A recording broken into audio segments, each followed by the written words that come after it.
Welcome to today's podcast, Legal Matters Stories of Law and Justice, where we unravel the intricate legal narratives that have the power to shape and transform lives. In each episode, we bring you a story that unfolds in a courtroom or a law chamber and offer you a ringside view into the heart of the legal process. Today, we take a deep dive into a recent case from India that stands out for being a significant achievement in the area of child protection. I am Richa Oberoi, I Pro Bono Senior Advocacy Officer, and I'll walk you through this story. In July 2023, I Pro Bono completed its speediest POCSO trial in a period of nearly 2 years and 6 months. Now, you might think that doesn't sound short. In fact, it is a long time, and you won't be wrong. But when you consider that some POCSO trials are known to stretch on for as long as a decade, this period becomes an impressive milestone. However, the victory of securing this relatively quick conclusion of POCSO case is a bittersweet one for the team who handled this case. That's because the law mandates that a trial under this special legislation should be completed within a year. But the ground reality of implementation is anything but ideal. The delays such cases face highlight the challenges that plague the criminal justice system. The case we're talking about today revolved around the sexual abuse of a 7-year-old Arjun by his neighbor. The name is changed to protect identity. Arjun's family sought assistance from the police, and I Pro Bono's involvement in the legal process began in October 2021. After the case was referred to us by a trusted partner organization, Council to Secure Justice.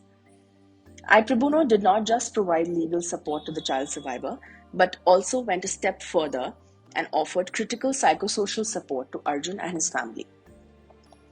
Arjun testified in court courageously, recounting the abuse he suffered, with his testimony recorded in a single day. This was a win considering child survivors often have to appear multiple times before court to record their testimony. Before he appeared in court, Arjun and his family received preparatory session from the I Pro Bono team where they were familiarized with court proceedings, how the courtroom would be set up, and child-friendly procedures that would be implemented there, like the absence of witness box and face-to-face interactions with the child. The team also represented Arjun in bail hearings without him having to appear physically or virtually, ensuring effective legal representation. Siddharth Satija, an I Pro Bono panel lawyer, played a pivotal role in this case, where he successfully filed for a grant of interim compensation in favor of Arjun.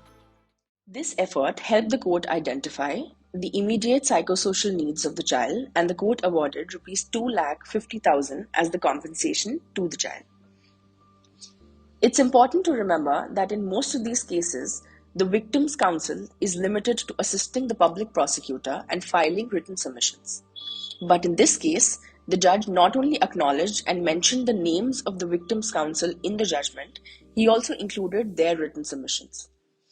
This again was a big win for I Pro Bono's legal team and opens doors to giving importance to victim-centered legal advocacy. In a POCSO trial, the onus to prove innocence is on the accused, and they couldn't do so in this case. The conviction was a result of the child survivors and other relevant witnesses' consistent statement.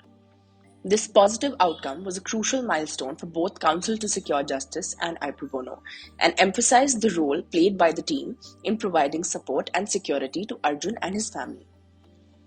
So with all these positive notes, why did I say right at the start of this episode that this case is bittersweet? Because while 2.5 years is a relatively short period for a POCSO case, it is still a significant portion of a child's life.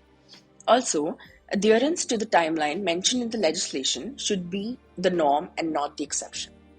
This is the goal that I Pro Bono and our partner continue to work towards.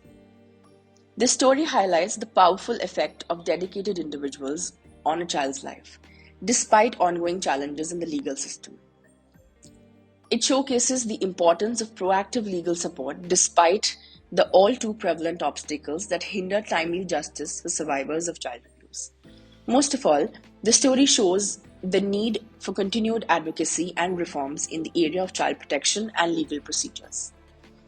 Thank you for listening to our explainer on this story and why each of these stories matters in the fight to protect the rights of child survivors. Stay tuned to our audio series, Legal Matters Stories of Law and Justice, as we bring you more such stories from the legal world that make a difference in people's lives.